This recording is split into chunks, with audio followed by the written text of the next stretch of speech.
Hi friends, welcome to our YouTube channel SBM Coaching Center.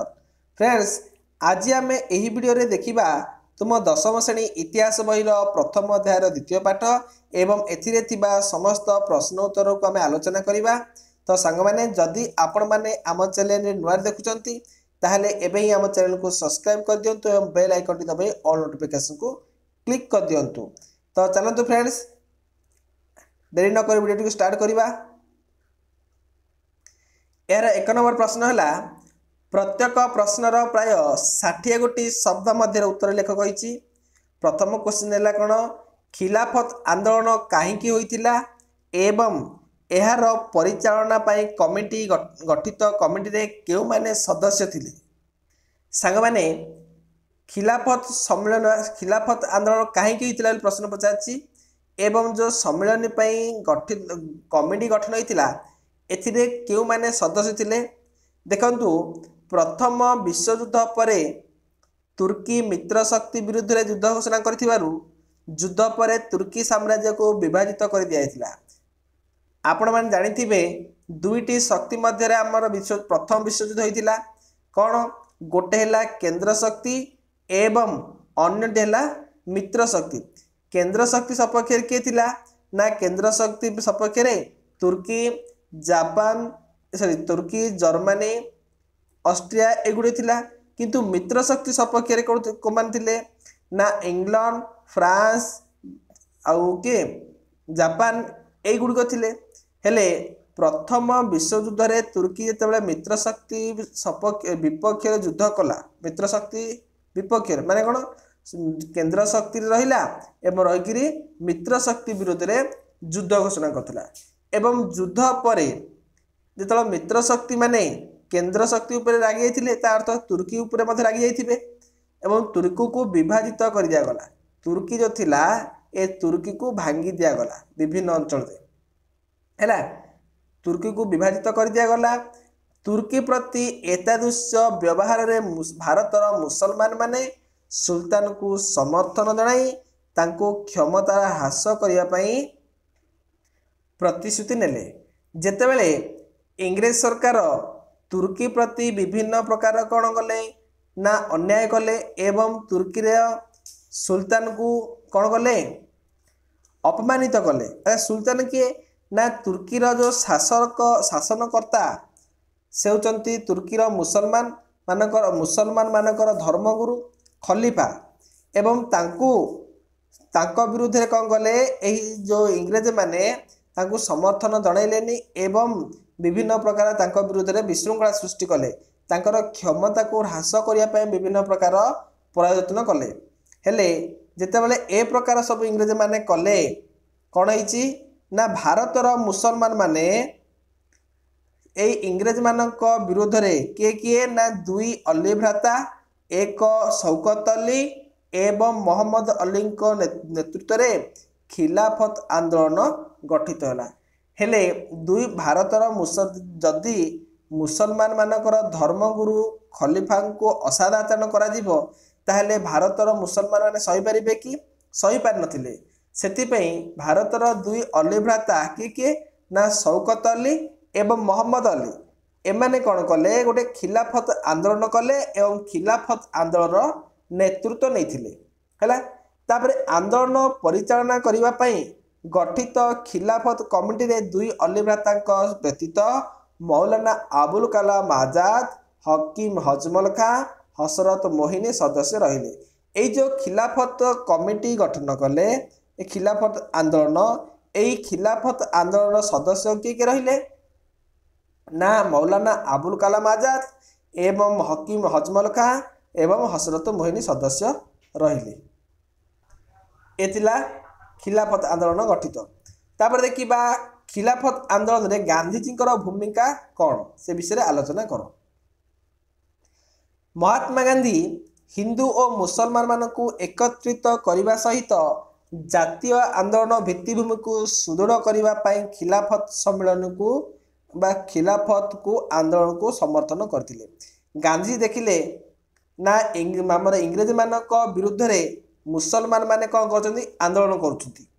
से चाहिए जदि मुसलमान माने केवल आंदोलन कले इंग्रेज मानू कौन करें सहित लगिपारे कि आंदोलन कले किसी लाभ हेनी से चाहिए जे हिंदू मानू जड़ित करवा जहाँफल कि आंदोलन कौन हो बढ़ीज एवं इंग्रेज मान प्रति टिके भय आसब तो से कौन कले हिंदू आ मुसलमान मान को एकत्रित कले किए ना महात्मा गांधी हिंदू मुसलमान मान को एकत्र करी जातीय आंदोलन भित्तिभूमि को सुदृढ़ करने खिलाफत आंदोलन को गांधीजी समर्थन कले एवं 1919 मसीहा नवेम्बर मासरे गांधीजी निखिल भारत खिलाफत सम्मेलन में सभापति भाव निजक निर्वाचित कले गांधीजी कौन कले ना निखिल भारत खिलाफत कमिटी गठन कले एवं निजको निजे ही से निखिल भारत खिलाफत सम्मेलन सभापति रहिले एवं सेभस चुक्ति द्वारा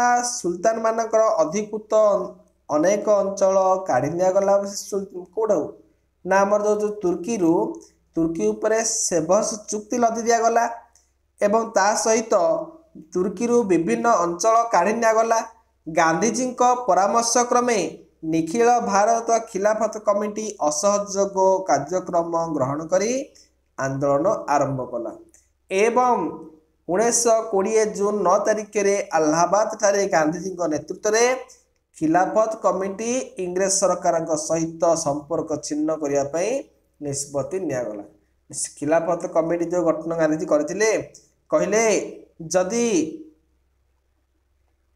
इंग्रेज मान सॉरी तुर्की मान जो तुर्की राज्य जो सेभस चुक्ति अच्छी न उठेब एवं यही जो खलीफा अच्छी जब असाधारण आचरण जदि पुणी थे करें कौन करूँ खिलाफत आंदोलन आरंभ करूँ एवं यह कौन करूँ असहयोग आंदोलन में नियोजित करूँ बोली कही एवं मुस्लिम लीग भारतीय जातीय कांग्रेस खिलाफत आंदोलन को समर्थन करते तापर देखिबा असहयोग आंदोलन कार्यक्रम गुड़िक कौन थिला इंग्रेज सरकार इंग्रेज अनुष्ठान एवं विदेशी द्रव्य वर्जन असहयोग आंदोलन मूल नीति थिला इंग्रेज अनुष्ठान को वर्जन करने विदेशी द्रव्य को वर्जन करने ए अन्यान्य कार्यक्रम गुड़िक थिला निम्न प्रकार आउ कौन ना 1919 भारत शासन आईन अनुजाई अनुष्ठित होबाकु थिबा निर्वाचन एवं सरकारी उत्सव वर्जन कौन करागला 1919 मसीह जो भारत शासन आईन होता से भारत शासन आईन को जो निर्वाचन व्यवस्था थिला हिंदू सॉरी सिख एवं मुसलमान मानक मध्य जो भेदभाव थिला एवं ताकू उठेवा पई कहले एवं सरकारी उत्सव गुड़िक वर्जन मध्य गांधीजी करथिले समस्त प्रकार सरकारी उपाधि फेरस्त एवं सरकारी पदवी इस्तफा गांधीजी कहले जो माने कि सरकारी उपाधि आनिच इंग्रेज मानक द्वारा से उपाधि को फेरस्त कर एवं तांको पदवी इस्तफा दियो सांग माने गांधीजी मध्य कौन करथिले सरकारी उपाधि को फेरस्त करथिले जो काइजर ई हिंद उपाधि देथिले ना इंग्रेज माने जहाँकि हिंदुस्तान रा सम्राट एक काइजर ई हिंद उपाधि को गांधीजी सरकार को फेरस्त करदे आउ कौन ना कहले जे आईनजीवी द्वारा विद्यालय वर्जन हम छात्र छात्री मान द्वारा सरकारी विद्यालय महाविद्यालय वर्जन कर जो वकिल माने कोर्ट को जीवेनी छात्र छात्री माने सरकारी कॉलेज एवं स्कूल को जीवेनी आउ कौन विदेशी द्रव्य तथा विदेशी लुगा को वर्जन विदेशी द्रव्य को गुड़िक कहीं कौन करें आपणेबे नहीं किणवे नहीं एवं विदेशी लुगा गुड़िक कौन करेंगे वर्जन करेंगे एथिला असहयोग आंदोलन कौन कार्यक्रम गुड़िक तापर देखिबा असहयोग आंदोलन फलाफल कौन है 1922 मार्च 10 तारिख दिन गांधीजी को गिरफ्त करा 6 वर्ष जेल दंड दि जाइथिला जेतेबेले असहयोग आंदोलन शेष प्राय है सेतेबेले 1922 मार्च 10 तारिख दिन गांधीजी को गिरफ्त करागला एवं 6 वर्ष जेल दंड दिगला यही आंदोलन स्थगित है सत किंतु आंदोलन प्रभाव सुदूर प्रसारी होता आंदोलन सारा भारत को व्यापी जाइतिला प्रथम थर पई इंग्रेज सरकार विरोधी आंदोलन संगठित भाव परिचालित होइतिला। ता पूर्वरु एते बड़ आंदोलन कौन नथिला एवं भविष्यत विप्लव पई भारतवासी को उत्साहित कला। भविष्यत एमतिकार जेमिति पुणी गोटे आंदोलन हम से भारतीयवासी को गला उत्साहित कराइथिला। तापर देखिबा प्रथम थर पई कांग्रेस आंदोलन जन आंदोलन गण आंदोलन रूप परिणत होइथिला। एते बड़ प्रथम थर पई एही असहयोग आंदोलन होइथिला। ता आगरु एते बड़ बड़ आंदोलन होई नथिला। सीधा जन आंदोलन रु गण आंदोलन को परिवर्तित हो जाइथिला। 1922 मसीह मुस्ताफा कमाल पाशा नेतृत्व में तुर्की रे कौन है साधारणतंत्र प्रतिष्ठा है। जो राजतंत्र उठीगला जो खलीफा पद ए खलीफा पद उठिकी कौन है ना साधारणतंत्र प्रतिष्ठा है। 1922 मसीह सेठारे खलीफा व्यवस्था उच्छेद होला फल खलीफा आंदोलन यौक्तिकता रहिला नहीं। असहयोग आंदोलन स्थगित कर भारत रे खिलाफत आंदोलन मध्य अवसान हो गला। जो असहयोग आंदोलन बंद हो गला आ खिलाफत आंदोलन चलिबो कि नहीं तो सेटा मध्य बंद हो गला। स्वाधीनता आंदोलन प्रथम शक्त धक्का इंग्रेज सरकार बर्दास्त करथिला सत्य मात्र यह परवर्ती पर्याय संकल्पबद्ध भारतीय मानक सम्मुखीन होबा पई इंग्रेज सरकार को बहुत कष्ट सहिबाकू पड़िथिला। तापरे नंबर देखिबा असहयोग आंदोलन समय गांधीजी ओडिशा परिवर्तन एक विवरणी दियो। असहयोग आंदोलन को ओडिशा रे लोकाभिमुखी कराइबा निमंते 1921 मसीह महात्मा गांधी ओडिशा आसीथिले एवं 1921 मसीहा मार्च 23 तारीख दिन कटक ठारे विशाल जनसमावेश उद्बोधन देथिले गांधीजी। गांधीजी उद्बोधन रे अनुप्राणित होई रमादेवी सहित बहु नरनारी अनेक सेमानकर अलंकार सामग्री तिलक स्वराज्य पांठी को दान करथिले। अच्छा सांग माने तिलक स्वराज्य पांठी कौन ना बाल गंगाधर तिलकर स्मृति उद्देश्य रे एक पांठी कराइतिला। काहेकि ना असहयोग आंदोलन को सुकण करिया पई चलेया पई किछि अर्थर आवश्यक थिला एवं से अर्थ पई कोन करा गला गोटे पांठी कराइतिला। बाल गंगाधर तिलक स्मृति उद्देश्य रे गोटे पांठी करा गला एवं से पांठी को तिलक स्वराज्य पांठी बोली कहा जाए।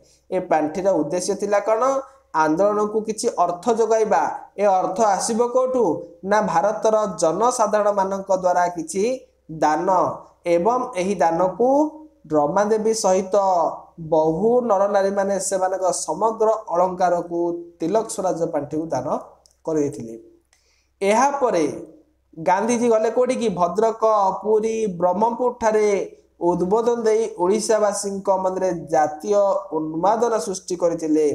गांधीजी आसिले कोठी की भद्रक ब्रह्मपुर पुरी एगुड़ी को आसिकी लोकमानक मन भितरे जातीय भावना जागृत कले एवं खदीर व्यवहार चरखार प्रचलन स्वदेशी द्रव्य प्रति आग्रह उपरे गुरुत्व देथिले। एतिला संग माने 60 प्रश्न उत्तर एबे देखिबा 20 शब्द मध्य उत्तर लेख।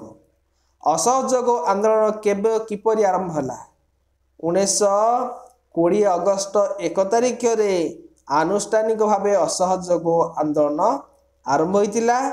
एही दिन पूर्वाह्न लोकमान्य बाल गंगाधर तिलकर देहांत होला एवं तिलकर वियोग जनित शोक पालन आंदोलन आरंभर मिश्रित प्रक्रिया रे समग्र देश रे हड़ताल एवं शोभा यात्रा संगठित होइतिला। केउ घटना गुड़िक असहयोग आंदोलन आह्वान को साकार करिबारे सहायक होइतिला। एक भारत शासन आईन 1919 रे केतेक त्रुटि थिला। द्वितीय कथा है अमृतसर घटना पई नियुक्ति होइतिबा हंटर कमिटीर विवरणी पक्षपातिता आउ कौन भारतर मुसलमान मानक प्रति इंग्रेजी विरोधी खिलाफत आंदोलन गांधीजी असहयोग आंदोलन को आह्वान करिबा असहयोग आंदोलन आह्वान सरकार करिबारे सहायक होइतिला। केबे ओ काहेकि हंटर कमिटी गठित होला?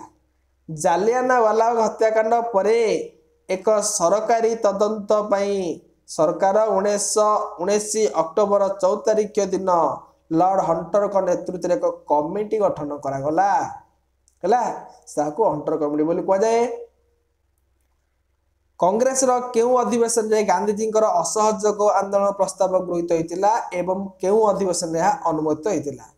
1920 मसीहा सेप्टेम्बर 4 रु 9 तारिख पर्यंत कलिकता ठारे कांग्रेस एक स्वतंत्र अधिवेशन अनुष्ठित होइतिला। एही अधिवेशन रे गांधीजी सहयोग प्रस्ताव असहयोग प्रस्ताव कांग्रेस द्वारा तार निष्पत्ति भाव में गृहीत होला। 1920 डिसेम्बर मासे नागपुर ठारे अनुष्ठित कांग्रेस वार्षिक अधिवेशन एवं अनुमोदित होइतिला एवं गांधीजी बलिष्ठ नेतृत्व रे असहयोग आंदोलन चालू रखिबा पई निष्पत्ति निया जायतिला। तापरे 9 नंबर तिलक स्वराज पांठी कौन पई गठन कराइतिला? असहयोग आंदोलन को अर्थ जोगाइबा निमंते तिलक स्वराज पांठी गठन कराइतिला। तापरे 1922 फेब्रुआरी 1 तारिख दिन इंग्रेज सरकार गांधीजी कौन चेतावनी देथिले? 1922 फेब्रुआरी 1 तारिख दिन इंग्रेज सरकार चेतावनी देले जे 7 दिन मध्य समस्त राजनैतिक दल को मुक्त करा न गले संवाद पत्र को पूर्ण स्वाधीनता न गले से कौन करिवे? से आईन को अमान्य करिवे बोली निष्पत्ति नेथिले। 6 नंबर महात्मा गांधी केउ कारण पई असहयोग आंदोलन को स्थगित रखिथिले? 1919 फेब्रुआरी 5 तारिख रे उत्तर प्रदेश गोरखपुर अंचल निकटस्थ चौरीचोरा नामक स्थान रे उक्त आंदोलनकारी माने एक पुलिस स्टेशन रे निया लगाई देबा फल रे सेठारे 22 जन पुलिस जीवंत दग्ध हो जाइथिले। भारतीय माने अहिंसा उपरे आंदोलन करने को संपूर्ण रूपे प्रस्तुत होई नथिबा अनुभव करी गांधीजी असहयोग आंदोलन को स्थगित करने पई घोषणा कले। जेतेबेले भारतीय माने 1922 फेब्रुआरी 5 तारिख दिन उत्तर प्रदेश गोरखपुर निकटस्थ चौरीचोरा नामक स्थान रे निया लगई देले एवं सेठी 22 जन पुलिस जब जीवंत दग्ध हो गले मरीगले सेतेबेले गांधीजी कहले कौन एही अहिंसा उपाय भारतीय माने समस्ते एजाए प्रस्तुत होई नांती सेथिपई से आंदोलन को बंद करदेले। फेब्रुआरी 12 तारिख दिन बरदल ठारे कांग्रेस कार्यकारिणी बैठक रे आंदोलन स्थगित घोषणा अनुमोदित होइतिला। नागपुर कांग्रेस अधिवेशन केबे अनुष्ठित होइतिला एवं एठारे केते जन ओडिसा रु प्रतिनिधित्व करथिले? नागपुर कांग्रेस अधिवेशन 1920 मसीह अनुष्ठित होइतिला। ओडिसा रे 35 जन प्रतिनिधित्व करथिले। गोपबंधु दास एवं कौन पाए सत्यवादी वन विद्यालय स्थापन करथिले? गोपबंधु दास पुरी निकटस्थ साखी गोपाल ठारे एक सत्यवादी वन विद्यालय प्रतिष्ठा करथिले। एही वन विद्यालय माध्यम रे ओडिशार छात्र छात्री मानक जातीयतावादी चिंताधारा रे उद्बोध करा जाउथुला। 9 नंबर ओडिशा रे असहयोग आंदोलन दमन प्रक्रिया संबलपुर मिश्र प्रेस को केते टंका जरिमाना दियाइथिला? ओडिशा रे असहयोग आंदोलन दमन प्रक्रिया रे संबलपुर मिश्र प्रेस को स्वराज संगीत नामक प्राचीर पत्र छापिबारु 25 टंका जरिमाना दिया जाइथिला। तापरे कहिछि प्रत्येक प्रश्नर उत्तर गोटे वाक्य लेख। 3 नंबर केबे गांधीजी निखिल भारत खिलाफत सम्मेलन सभापति भाव निर्वाचित होइतिले? 1919 मसीहा नवेम्बर मासरे। केउ तारिख रु भारत शासन आईन 1919 प्रचलित होइतिला? 1919 डिसेम्बर 23 तारिख रु भारत शासन आईन 1919 प्रचलित होइतिला। असहयोग आंदोलन समय रे कहार परिदर्शन को सत्याग्रही मानक द्वारा बासंद कराइतिला? असहयोग आंदोलन समय होलसेल युवराज परिदर्शन को भारतीय सत्याग्रही मानक द्वारा बासंद कराइतिला। केउं स्थान में अनुष्ठित जातीय कांग्रेस वार्षिक अधिवेशन में असहयोग आंदोलन को चालू रखापी निष्पत्ति निया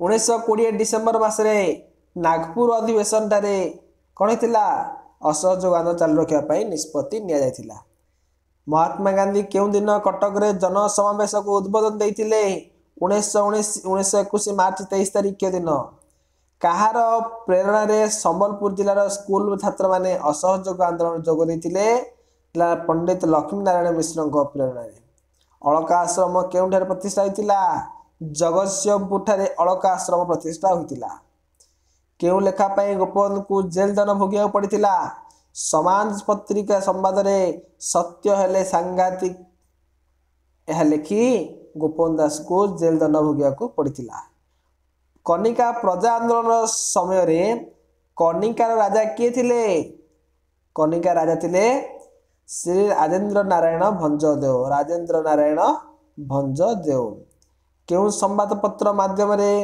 कनिकार अत्याचार लोकलोचन को आसिला समाज एवं उत्कल दीपिका प्रत्येक प्रश्न पर दिया 4 गोटी विकल्प मध्य बाछिक उत्तर लेख हंटर कमिटी केबे गठित होइतिला 1919 अक्टोबर 4 तारिख दिन केउंटी असहयोग आंदोलन सहित संपृक्त नुहे विदेशी भाषा वर्जन केउंठारे कांग्रेस कार्यकारिणी कमिटी असहयोग आंदोलन स्थगित पाई अनुमोदित करथिला कोठी हबो ना बरदोली किए ओडिशा प्रादेशिक कांग्रेस कमिटी सभापति थे गोपबंधु दास केउ अनुष्ठान स्वराज प्राचीर पत्रिका प्रकाश करुला स्वराज पत्रिका स्वराज मंदिर संग माने तो आशा करुच्ची वीडियोटी आपण मानकर बहुत हेल्पफुल होइतिबो तो जदि वीडियोटी भल लगी है वीडियोटी को लाइक एवं सांग मानक शेयर कर दिंतु जदि आपण मैंने चैनल को वीडियोटी को प्रथम देखुंत ताम चैनल को सब्सक्राइब कर दिंतु रोची परवर्ती वीडियो देखा जय जगन्नाथ।